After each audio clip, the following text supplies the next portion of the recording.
Madam Speaker, and it's an honour today to rise to speak to Budget 2013. Before I get started, it's definitely an honour to speak to it as the Associate Minister of Finance. I can attest to firsthand the hard work and dedication that goes into putting together one of these documents. So all of the staff and members of Treasury Board and all the staff in Treasury Board and Finance, I want to take the opportunity to thank them for their tireless work. I know that the months leading up to delivering the budget is a tremendous amount of effort, a lot of late nights, a lot of hard discussions, hard decisions, and that was very obvious that that was reflected in this document, Madam Speaker. I want to start off this speech of mine, Madam Speaker, and have a little bit of some intellectual honesty around some of the comments that were made. And so first of all, the Leader of the Official Opposition went through a fascinating historical vignette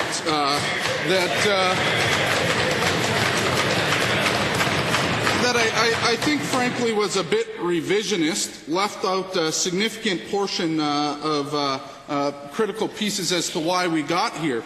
So she applauded her support of the former Premier, Premier Klein, and what he did for this province. And I could sit here as the member for the constituency of Ralph Klein, representing the area in the city where he was born and raised, and say that I'm proud of where Premier Klein put us. Proud of all the colleagues on this side of the legislature that worked with him, went through making those tough decisions.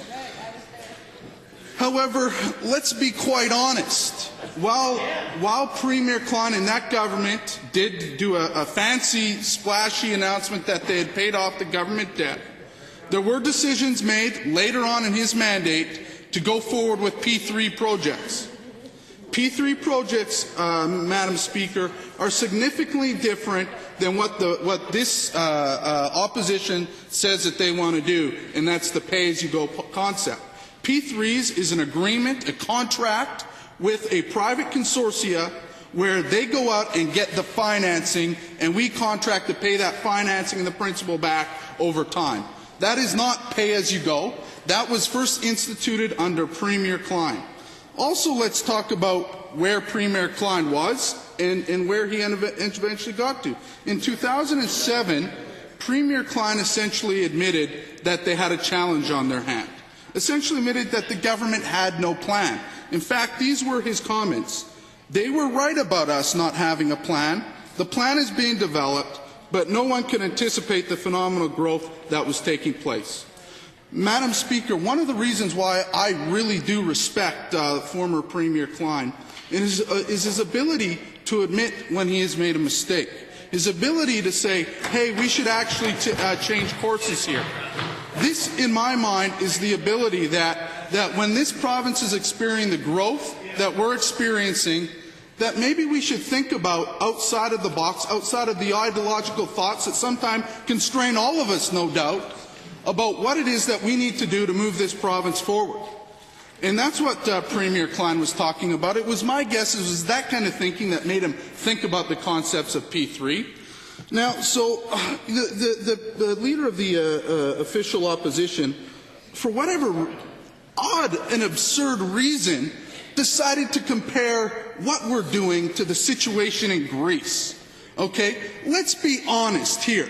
Greece has a debt-to-GDP ratio of 145%. At the end of this 3-year fiscal plan, the debt-to-GDP ratio in Alberta will be 5%. 5 to 145. Let's get real, folks. Let's have some intellectual honesty about what we're talking about here. Madam Speaker, I do want to. She then mentioned that this budget lacked clarity, that it had 3 different components or whatever. She must totally not get municipal budgets then. It might be very obvious about when she talks about her commitments, but go to any municipal financial statement, and it's broken out by an operating budget and a capital budget. I actually went and looked at the 2011, because it was the only one I was able to find, City of Calgary budget. In their operating budget, much like it's in our operating budget, they have their expenditures on capital financing or on capital debt servicing.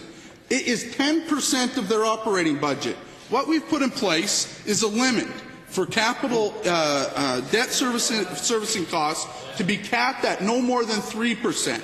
Again, Madam Speaker, that's incredibly prudent, and this is going to allow us to continue to move forward.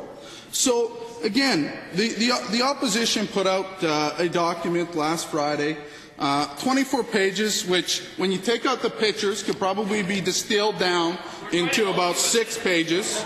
I'm not sure it reflects a financial document much more than a grade 2 picture book, but I digress, Madam Speaker.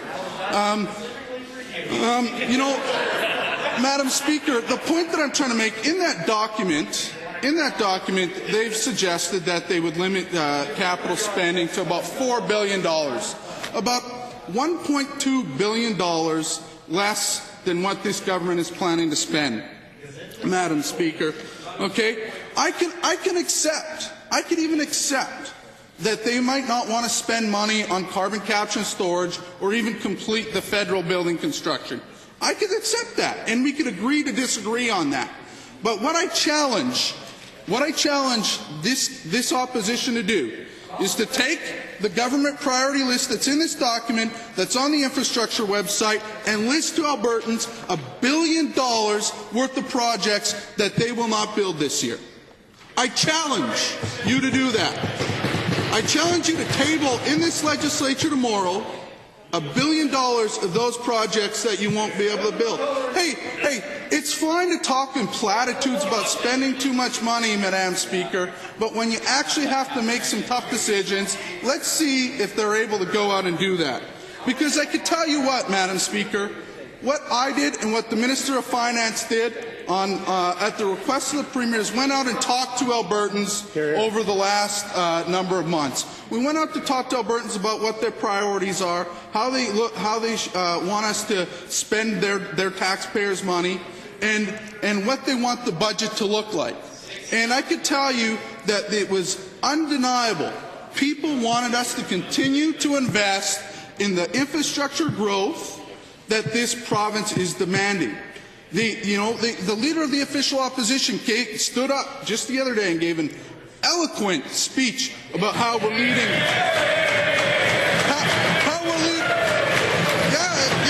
They're right. We should celebrate this. We're leading in economic growth. We're leading in employment growth. We're leading in investment. We're leading this country.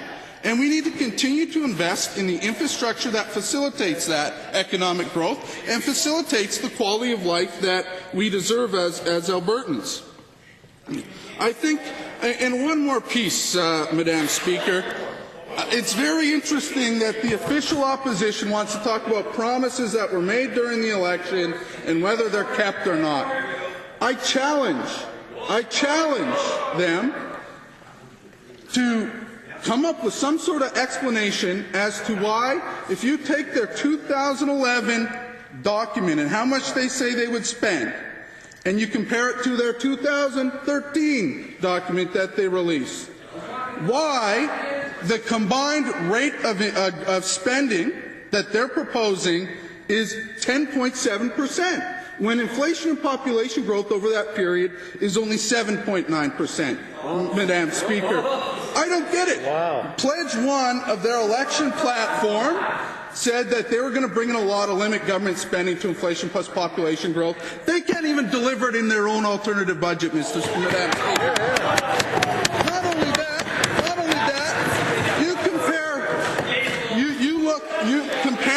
compare the 2011 actuals in this document to the two. The Associate Minister of Finance has the floor. Compare the 2011 actuals in this budget to the estimated 2013 spending and government spending that this government has proposed over that. Madam Speaker, that member has got his time to give up and give his speech. I more than welcome that, but I do have the floor. I would say that increased government spending by this government over that period of time is actually 5.9%. Okay? So the problem is that this opposition, every year they bring out their alternative budget, they like to say, well, we're limiting spending to inflation plus population growth. But what's built into the base of that is the previous government's spending projections. And so the way that this works, Madam Speaker, is that they put out a graph that says had the government stuck to inflation plus population growth over the years, they'd be spending, I think it's like $7 billion less or whatever it is. If you guys believe that that's the prudent way, take $7 billion out of this budget. Show us how it's done. But you haven't presented anything that shows that. You're all full of rhetoric and hot air. And so, Madam Speaker, that brings me to this budget. This is a budget that delivers on the priorities that we heard during the election, that we heard through the consultation that the Finance Minister and President of Treasury Board and I went out and did and talked to Albertans. We talk about needing to control spending and needing to limit spending. Like I said, inflation plus population growth over the last 2 years is 7.9% in this province. This government is at 5.9%. They proposed 10.7%. So we're doing some very tough things around public sector salaries. It's never... I have a point of order called. I'll remember for... Just because we don't want to incite disorder under 2928. That's right. Or no, not 2928. Sorry, 20. I'm losing it. 23J. We don't want to incite a riot in here, so we may as well just clarify right now that the members' opposite's numbers on what we would spend. Obviously, we've your spent citation, our budget. Please. Pardon me? Your citation. HI&J. Thank you. HI&J. Just to be clear, as we say in our alternative budgets, every single year we go with the government's revenue and expense as a baseline so that the media and the public can compare apples to apples to apples. Every year they've raised spending by a considerable amount, so we've had to increase that baseline because it's harder to. Obviously, we wouldn't want to cut frontline positions as we've done so. So I just want to make sure that there's a clarification there. So that Honourable member, this was not a point of order. This was a point of clarification, and you'll have your opportunity in Standing Order 2928 to say that. The Honourable Associate Minister, we did hold the time, so you have the time to complete. Okay, thank you very much. And so we have had to make some very tough decisions in this year's fiscal plan. Yep. And so we have made the decision to freeze the salaries of public sector managers, as well as looking at freezing and limiting salary growth in other areas in the public sector. This makes up a huge portion of the provincial budget, Madam Speaker. And, you know, it's not that this is a war against teachers or doctors or nurses or whatever. It's doing what's proper so that we can maintain a respectful level of public service that is sustainable in the long term, Madam Speaker. And those aren't easy decisions, and we appreciate every day the work that all of our teachers and doctors and nurses and all the other people involved in making sure that our province has the best public services. We appreciate that. But I can tell you that sometimes governments, like the private sector, have certain economic realities. And I know that my wife, who works in the private sector, has had her salary frozen for 3 years. This year, the company finally started doing well, and they gave her a raise. But I could tell you, as I do know that she does keep an eye on the job market for what she does. And you know, her comments around how some of the public sector jobs that, with her equivalence of experience, pay much higher than what you would be able to get in the private sector. Madam Speaker, there's nothing wrong with that, but it's a concern that the government needs to address as part of controlling our spending and living in our means, and that's what this budget does, Madam Speaker. But it also looks at being strategic around how we're spending money so we can spend smarter. There's a number of changes in the healthcare budget, whether it's around family care clinics, better utilization of healthcare professionals, how we're dealing with our pharmacare plans, things that will allow us to bend the cost curve on healthcare spending because we know it's by far outpacing the rest of government, but we'll do so in a way that continues to keep the integrity of what we cherish as Albertans, and that's our public health care system. So these are the priorities that we're investing in, Madam Speaker.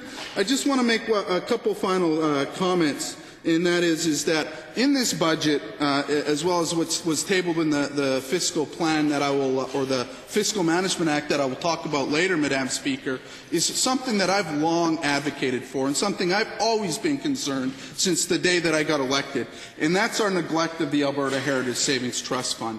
I think that that this is something that we in Albertans need to invest in, and I'm proud to say that this government, under the leadership of this Premier and this Finance Minister, has tabled a plan that is consistent with the principles of everyday Albertans. And that is that you pay yourself first, Madam Speaker. That's how we're going to grow the Alberta Heritage Trust Fund, not by leaving it to the whims of surplus money, Madam Speaker. I do not agree with it. This is a better plan to grow that fund, and we are going to do that, Madam Speaker. Finally, my last comment is on the taxes.